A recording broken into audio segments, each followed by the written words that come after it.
You're listening to Talking Law, the podcast where business owners just like you discover how to avoid legal landmines and build value using smart legal tips.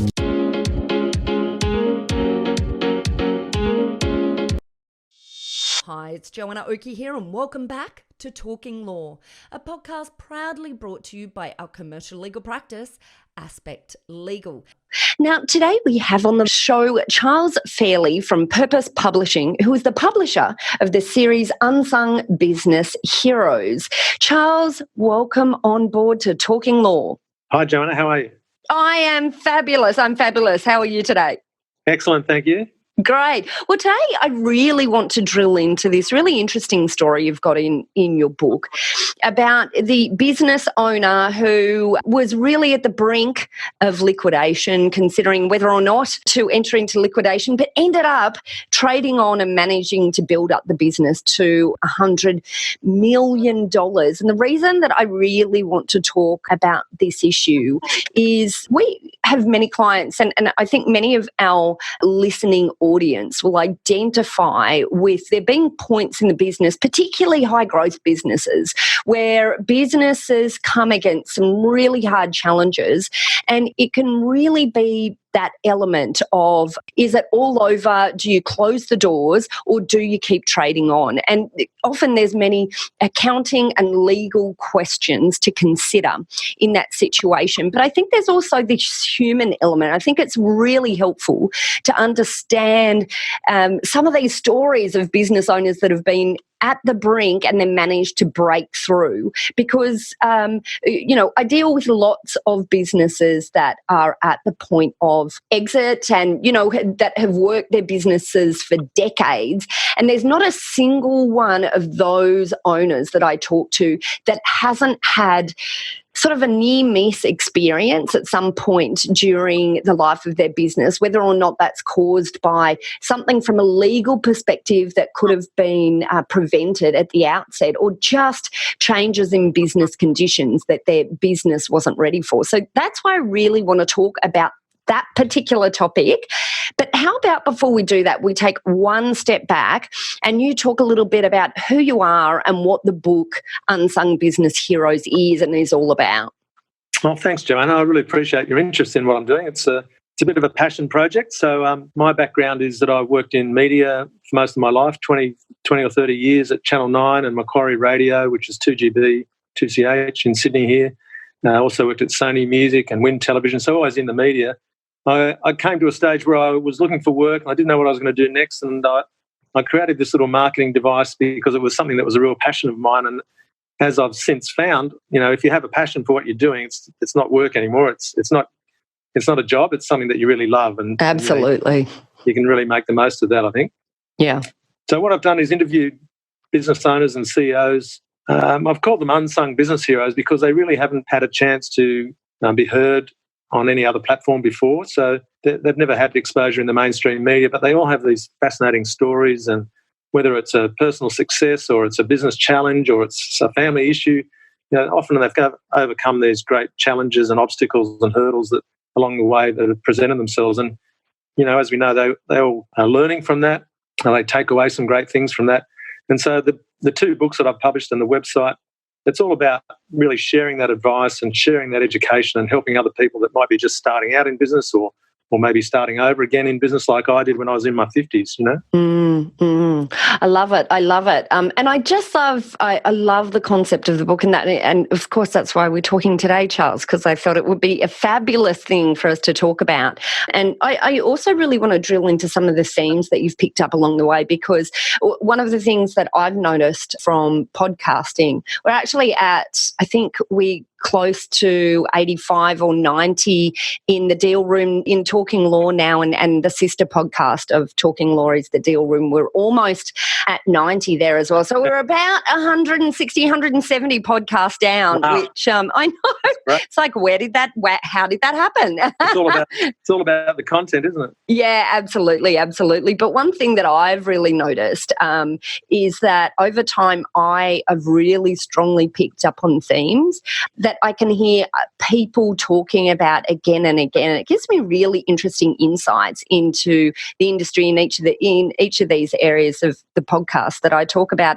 And I presume it must be the same for you. If you've spoken to this number of business owners, there must be some themes that are bringing themselves to the surface. So I want to hear about those. But first, I really want to talk about this business at the brink. Could you maybe give us just a little overview of the story there?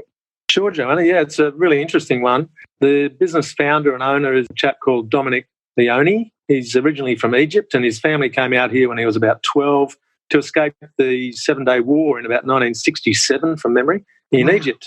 And so he was about 12 or 13, and he went to school in Randwick, and he wanted to be a postboy when he was 14, and he was telling me all this great stuff.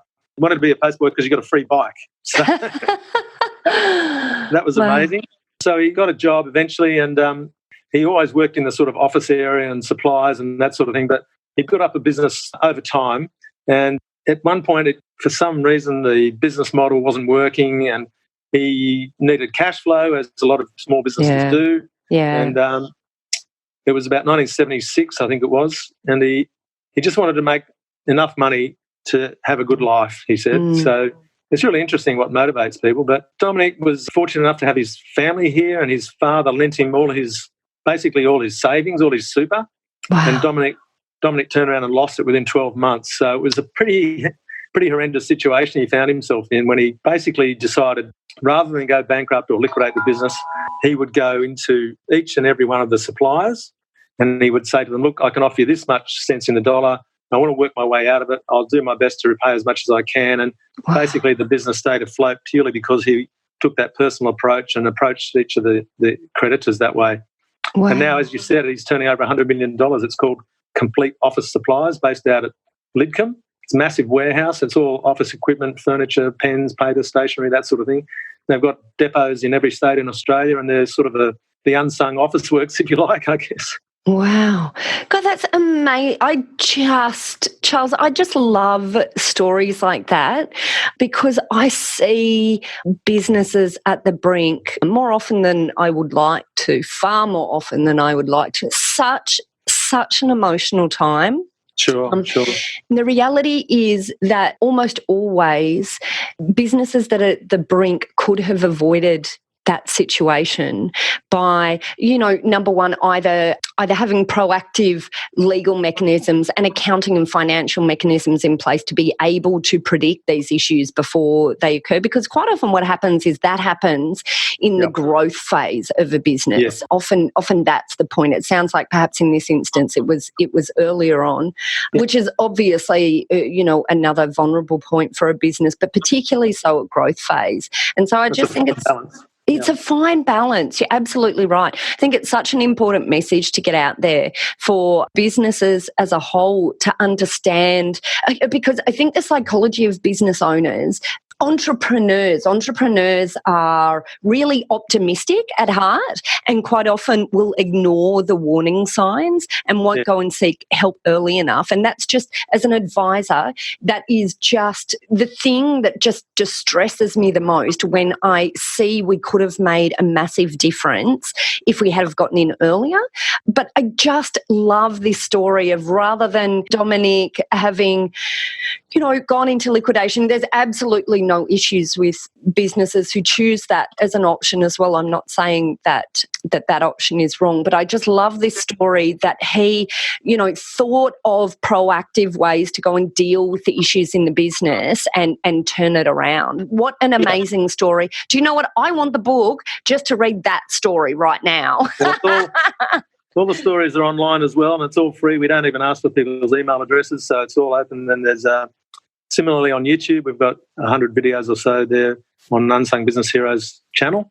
But Dominic's fascinating. He's really become an advocate of failure in a sense, because he often goes out and lectures to young students and entrepreneurs, and he says, put up your hand in the room if you've had a failure or you've gone broke. And he says, well, if you haven't, do it quickly, because that's the best way to learn and the best way to move on and become a success.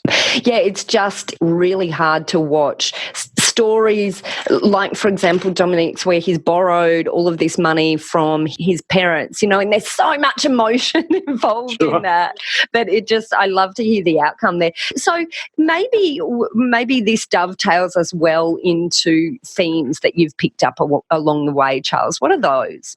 Well, there's some typical ones you would expect, or at least predict, I guess, about, you know, having the passion and having a purpose for what you're doing. And as I mentioned earlier, if it's a hobby that you love to do and you can make some money out of it, then it's not work, or certainly not hard work. You enjoy doing it. But there are some other more subtle areas that came up too in the 100 interviews that we've done up to date, like the fact that having a good education isn't necessarily a predeterminate for having a successful business career. So some people who hated school did really well at school at work once they saw the dollars come in. And also around migration, you know, a lot of the people we interview have either first generation or they have some migrant story in their background. And I think that sort of even goes back to convict days when people came out here with nothing and they just wanted to prove themselves and build themselves and be part of their community. And, you know, there's some great themes around all that. What do you think that is? Do you think that the people who've suffered adversity in their childhood or perhaps come from migrant families who have had to work super hard have this inherently really strong work ethic and that's what builds success? Do you think there's an element of that?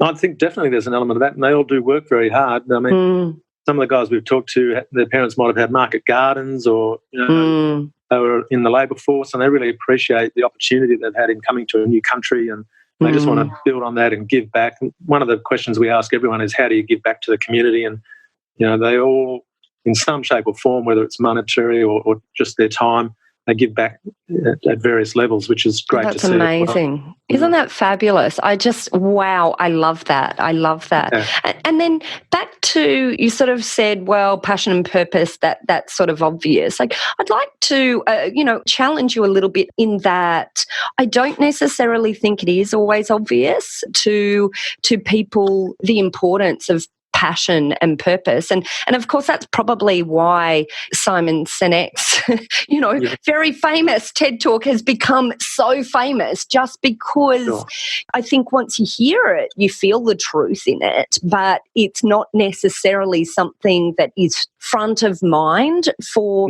many entrepreneurs. I think, prior to the big Simon Sinek movement, I don't know how many of us sat and thought, is this my passion? Am I on purpose? Could you talk a little bit about your thoughts and what you've seen about that?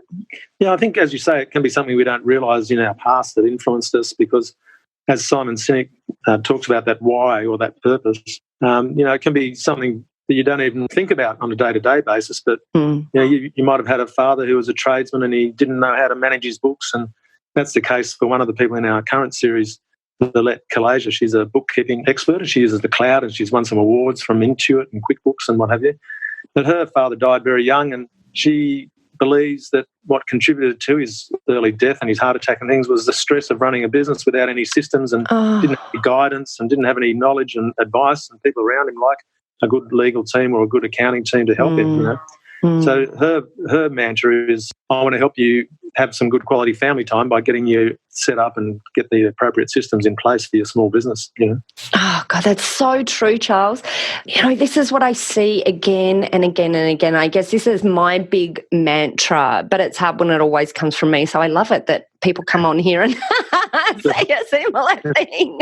But business, I find business owners spend so much time with their head just stuck in the business, doing the doing, that they find it really hard to step back and understand that systems and processes, including your legal foundation, your financial and accounting foundation, your administrative foundation, will set you free and build you for the bad times and for the good times. But it's just, when you see that, I feel that story that you're sharing with us about the father that was just so overwrought by his business that he gave himself a heart attack, because there's so many business owners out there that have that burden of the constant doing and are just overwhelmed by it.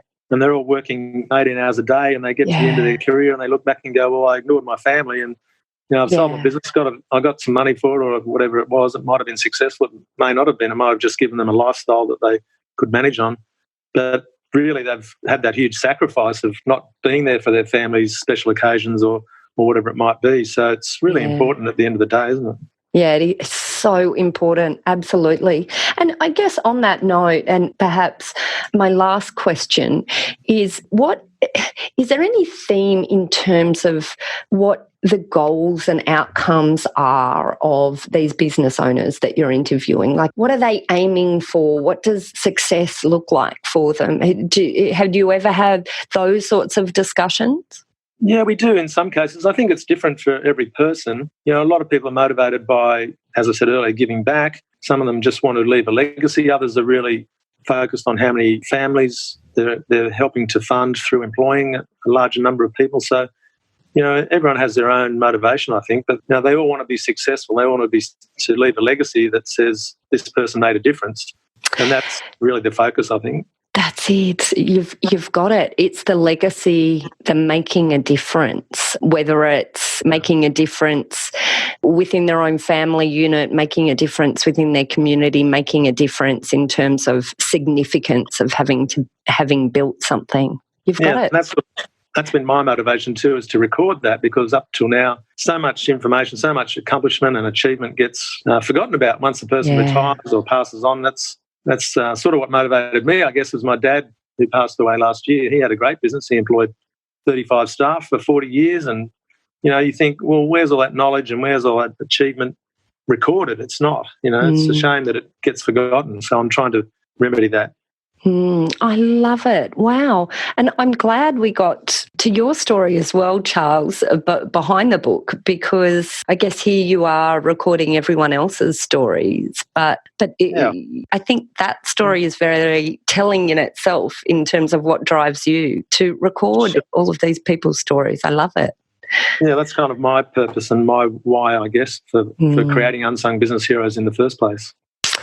Charles, this has been an absolutely fabulous discussion. Thanks, Joanna.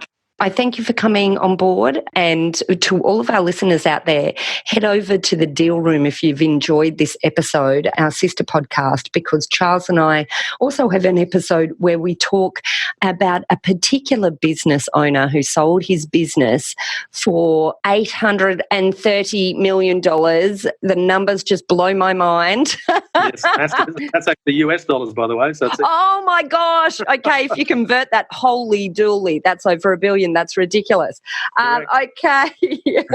Well, look, Charles, thank you for coming on board. If anyone wants to get a copy of this book or to hear some of these recordings, see some of the videos, and I've just got to say, the books are just absolutely beautiful. There's some beautiful, really, it's very tactile. You see these very large, heavy, beautiful hardcover books. In fact, I was in the offices of a large accounting firm yesterday, and they had one of your books there on the counter. Oh, wow. So I picked it up and I felt it, and I was just, this is beautiful. And how weird, because I'm talking to you today. So I thought that was pretty freaky. It is amazing. Fantastic. I really, really appreciate the opportunity to have a chat with you, Joanna. I really want to thank you for what you're doing. It's terrific. Brilliant. So, and are you still on the lookout for authors, Charles? Yeah, we're starting book number 3. So it's going to be another quest to find some really interesting stories about what people have learned on their business journey. So, I'm looking forward to meeting another 50 great people. Brilliant. Okay, so if you're a business owner out there and you're interested, either number one in reading some of these stories, which I think we've only scratched the surface. Clearly, you can probably tell how many really enchanting stories there are in there. Head along to unsungbusinessheroes.com.au, and there you'll also be able to find details of how to contact Charles if you're interested in being a contributor to his upcoming Series 3. Charles, thank you so much for joining us. Thanks, Joanna. I really appreciate it. Well, that's it for this episode of Talking Law. Of course, in this episode, we were talking to Charles Fairlie from Purpose Publishing all about his book series, The Unsung Business Heroes. And of course, if you want to find out more about that, then just head over to our website at talkinglaw.com.au, where you'll be able to link through to Charles at his website and I think some of his social media pages as well. And of course, at that website, you'll also be able to find details of how to contact our lawyers at Aspect Legal if you would like assistance with any of the issues we covered today. If you're finding that your business is at that point where you really need to consider whether or not liquidation or those sorts of things might be something you should be considering, or whether or not you're at the point in business where you know you're either in or about to approach fast growth and you want to make sure the foundations of your business are securely in place so that you don't suffer some of those issues that we talked about with Charles of businesses that hit the edge. All right, well, I hope you enjoyed what you heard today. If you did, I would love it if you could subscribe to this so that you get Talking Law straight through to your phones or your podcast player each time we release a new episode. And of course, if you enjoyed it, I'd love it if you could leave a review. It really assists us in spreading the word. Now, look, I'm also on the hunt for topics. So if you have things that you would like to hear us talking about, I'd love it if you could shoot me an email to podcasts@aspectlegal.com.au and just tell us what you want to hear, because we want to give you the information that you're after. Thanks again for listening in. You've been listening to Joanna Oakey and Talking Law, a podcast proudly brought to you by our commercial legal practice, Aspect Legal. See you next time.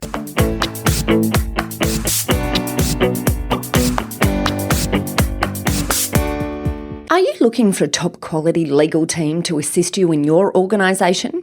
Aspect Legal is an innovative commercial legal practice that specialises in providing fast and professional services for their clients. If you'd like to chat about how we might be able to assist you, simply head over to our website at aspectlegal.com.au to book in a time for a free discussion with one of our lawyers. While you are there, you might also like to check out our innovative product, Legal on Tap. Our SME version of this product provides a business with access to a team of lawyers to answer questions as they come up in the business. And our large business version also provides this access to our team of lawyers to ask questions, but it also provides a wide range of online-based training in contract law for non-lawyers. Both of these products are available for a ridiculously low monthly price. If you're interested, simply head over to our website at aspectlegal.com.au and check out our Legal on Tap pages, or head over to our contact page and submit a form to let us know that you would like more information.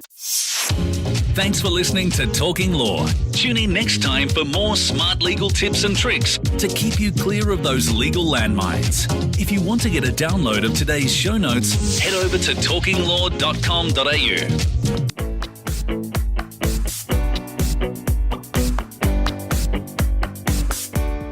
Are you looking for a top quality legal team to assist you in your organisation? Aspect Legal is an innovative commercial legal practice that specialises in providing fast and professional services for their clients. If you'd like to chat about how we might be able to assist you, simply head over to our website at aspectlegal.com.au to book in a time for a free discussion with one of our lawyers.